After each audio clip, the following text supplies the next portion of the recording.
오늘 날씨 더웠죠? 네. 그리고 선선해지고 있어요.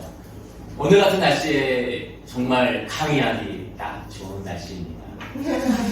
그래서 여러분들께 애니어그램 강의를 준비를 했습니다. 첫 번째는 애니어그램이란 무엇입니까?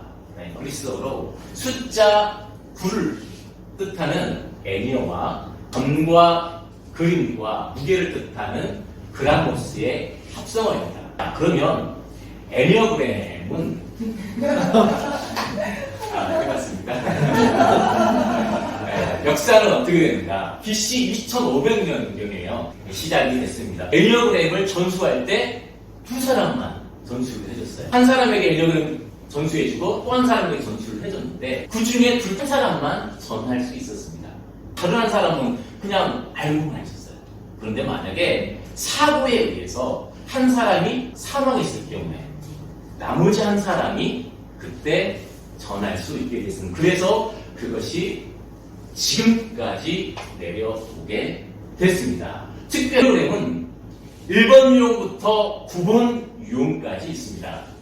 그래서 머리를 상징하는 5번과 6번과 7번 유형이 있고 장을 상징하는 8번과 9번, 1번 유형이 있어요. 마지막으로 이제 심장은 몇 번 유형이 될까요?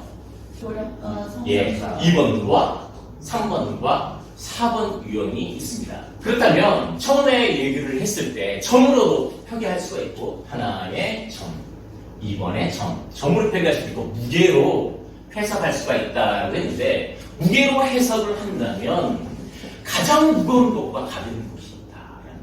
가장 가벼운 것은 자 쉽게 말해서 운동장에서 축구를 하는데 무게중심이 가장 낮은 사람이 작고 단단하고 여기 계시죠?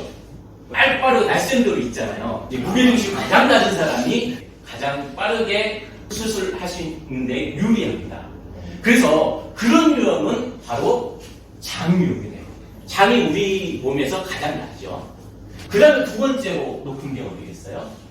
심장형. 두 번째는 심장이 가운데 있습니다. 가장 위에 있는 무게중심이 가장 낮은 것은 5번, 6번, 7번 유형이 됩니다. 힘이 약해요. 그러니까 서양에서는 무게중심이 낮다, 높다 그렇게 얘기를 하고 동양권에서는 기가 세다, 기가 약하다 라고 얘기를 할 수가 있습니다. 처음 입사할 때 내가 다무진 모습으로 내가 기죽지 않고 해야지 라고 생각을 했는데 자기 유형을 잘 안다면 이 사람이 어떤 유형에 따라서 잘 이제 컨트롤 할 수가 있는데 그렇지 않다면 내가 이게 아닌가 봐 하면서 돈을 낼 수가 있어요. 왜냐하면 자기 유형을 아직 잘 파악하지 못한 상태일 수도 있기 때문에 그렇습니다. 그래서 이 세 가지 유형은 동물로 표현하면 어떻게 표현할 수 있을까요? 이처럼 딱 봐도 무거운 유형이 보이죠? 호랑이, 그리고 코끼리, 소, 딱 장유형입니다. 가장 센 유형이에요. 그래서 본능에 의해서 자기의 힘을 중시하기 때문에 상대적으로 행동이 빨라요, 다르더라고요. 그래서 한 번, 두 번, 세 번 행동을 할 때 이 장유형들은 9번, 10번 행동을 하게 됩니다. 그래서 사회적으로 정말로 많은 것들을 이룰 수 있는 가능성이 높은 유형이 바로 장유형이 되겠습니다. 그러면은 가장 낮은 유형은 머리 유형이라고 되는데 머리 유형은 에너지가 전부 어디에 있을까요? 머리에 있기 때문에 이 머리의 에너지를 사용하면 좋은데 자꾸 에너지를 머리에 담으려고 해요. 그래서 행동이 그만큼 늦습니다. 내가 더 담아서 나중에 연구에서 가르치고 싶고 해서 자꾸 담으려고 해요. 그래서 행동으로 그만큼 늦기 때문에 사회적인 성공 나이가 늦을 수가 있어요. 그런데 나중에 연구해서 시행착오를 겪어서 가면 누구보다도 많은 것들을 알고 있기 때문에 성공할 수 있는 가능성 있는 유형도 우리 될 수 있겠다라고. 심장 유형은 그 중간 정도가 되겠습니다. 자, 1유형을 한번 보겠습니다. 1유형은 누가 있나요? 우리 선생님 이런 얘기라고 하셨어요. 이게 3번짜리로 나눈 것을 가정을 하고 이 그림에서 보시면 뭔가 많은 짐이 있어요. 어떤 짐이 있을까요? 완전한 짐, 꼼꼼하게 시간 1시 13분이면 정확히 지켜야 되고 그래서 규율과 걱정의 짐을 많이 들고 있습니다. 딱 봐도 이 유형은 어떤 유형이다? 완벽주의형입니다. 그런데 개혁가라고 얘기를 해요. 꼼꼼하며 강박관념이 있고요. 자기관리가 철저합니다. 그리고 인내력과 생활력이 강해서 어려운 환경일 때에는 1번 유형이 그 모든 것들을 잘 유지를 할 수 있도록 열심히 뛰어다니면서 가정을 읽을 수가 있어요. 그리고 학구력이 높아서 이거 다 끝내면 다음 것도 준비하고 그렇습니다. 그러나 완고하며 독선적일 때가 있습니다. 표준이 높고 자신과 잘 타협하지 않아요. 그래서 일반적인 것보다 더 기대를 하게 돼요. 화를 잘 낼 수가 있죠. 왜냐하면 기대가 높기 때문에. 그러나 외로움을 잘 탑니다. 외로움을 잘 달래기 위해서는 무엇이 필요할까요? 취미활동. 1번 유형은 7번 유형의 모델을 잘 따라가야 돼요. 그래서 가끔 때로는 친구와 함께 산으로 가든지 가서 자기 성찰할 수 있는 시간. 그래서 어떤 친구들은 산에 가서 여행도 하고 달리기도 하고 그런다고 해요. 굉장히 잘 알고 있어요. 생활력이 강합니다. 그리고 완벽한 가족을 기대하면서 이런 유형은 연예인으로 누구였을까요? 성시경과 최현석이 1번 유형에 해당합니다. 자, 건너뛰어서 9번 유형 한번 잠깐 보겠습니다. 9번 유형은 김소리 선생님이 단순하고 편안한 차림을 좋아하고요. 딱 봐도 선한 그리고 딱 선해. 이게 여러 가지 직장 중에서도 이렇게 무엇을 사랑하는 이렇게 동물과 관련되어 있다가 그럴 수가 있어요. 그래서 이게 있어요. 그래서 상황에 따라 갑작스럽게 돈을 쓰기도 하고 일을 몰아서 하는 경우가 있어요. 갑작스럽게 오늘 내일 발표했는데 준비할 수도 있어요. 보수적이고 수능적이고 그리고 갈등을 객관적으로 해결하는. 왜냐하면 중재자니까. 다양한 모임과 활동에 잘 참여를 합니다. 인간관계를 끝까지 가고요. 관심 없는 주제는 살짝 빠질 수도 있는데 모든 것을 두루할 줄 아는 탁월하지는 않을 수도 있어요. 그러나 간명함 속에 문제를 대강 처리할 수 있는 능력이 탁월합니다. 임기응변이 뛰어나다는 얘기예요. 그리고 부드러움으로 노여움을 가라앉힐 수 있는 유형이 바로 9번 유형입니다.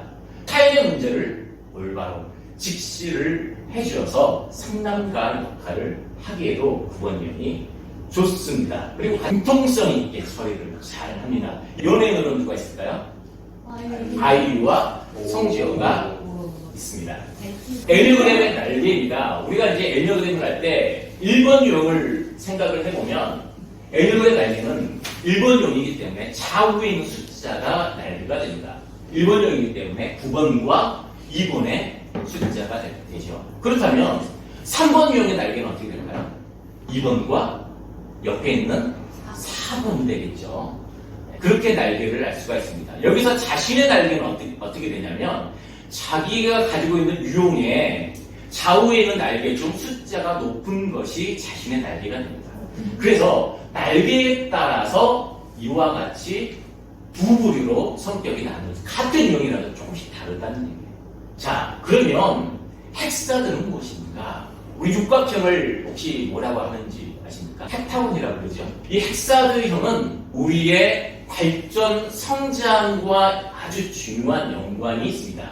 그래서 만일 자신이 8번 유형이라고 한다면 자신이 발전을 하려면 2번 유형으로 가야 되고 8번 유형이 후퇴를 하게 되면 어떤 성향이 나냐면 5번 유형이 성향이 나타나게 됩니다. 5번 유형은 성장을 하려면 어떤 유형으로 가야 되죠? 8번 유형으로 가야 되고 후퇴를 하게 되면 7번 유형이 나타나게 됩니다. 그래서 자기가 7번 유형이 나타났을 때 8번 유형으로 가려고 하면 쉽게 생각할 수가 있습니다. 그래서 육각형은 그렇게 생각을 하면 되는데 그렇다면 가운데 있는 삼각형을 의미하는 3번 유형이랑 9번 유형은 어떻게 합니까? 말 그대로 세 가지를 균형 있게 성장하며 발전시키면 돼요. 그런데 반대로 역행하는 것은 후퇴를 하면 되죠. 6번 유형이라고 한다면 9번 유형으로 가야 되는데 반대로 3번 유형이 나타날 때 본인이 후퇴하고 있다. 라고 생각하면 됩니다. 여기서 9번 유형이 있죠. 저기 9번 유형은 어떻게 되겠습니까? 성장을 하려면 3번 유형으로 가야 돼요. 무엇을 열심히 배우거나 취미활동으로 여러 가지를 막 하면서 자신을 성장시켜 가는 게 정말로 중요한데 그렇게 하고 있어요. 아주 건강하다고 보면 되겠습니다. 후퇴를 하면 그런 경우가 나타납니다. 애니어그램은 각 유형에 따라 장점과 단점이 있어요. 그런데 자신의 단점은 나 이렇게 살고 싶지 않은데 하면서도 그렇게 살게 된다는 걸 알아요. 근데 자신의 단점이 내가 어떻게 잘 할 수 없구나 라는 것을 알기는 아는데 마찬가지로 타인 또한 그러고 싶은데 그렇게 잘 안 된다는 거예요. 그러므로 애니어그램은 자신을 잘 이해할 때 타인의 단점도 이해할 수 있게 되고 타인도 저 사람이 정말로 싫은데 어쩔 수 없이 그렇게 나타나는 성향인가 내가 안 되는 것처럼 저 친구도 안 되는가 봐 라고 우리가 그렇게 해석해서 타인을 잘 이해할 수 있도록 돕는 것이 바로 애니어그램이라 하겠습니다. 우리가 주위에 다투고 있는 사람이 있나요? 그리고 부부 사이에 싸움이 있을 수 있나요? 그럴 때마다 상대방을 더 이해하고 배려하여 더 성숙한 삶으로 나아갈 수 있는 저희들이 다 될 수 있기를 기대해 봅니다. 감사합니다. 지금까지 애니어그램 강사 김정국이었습니다.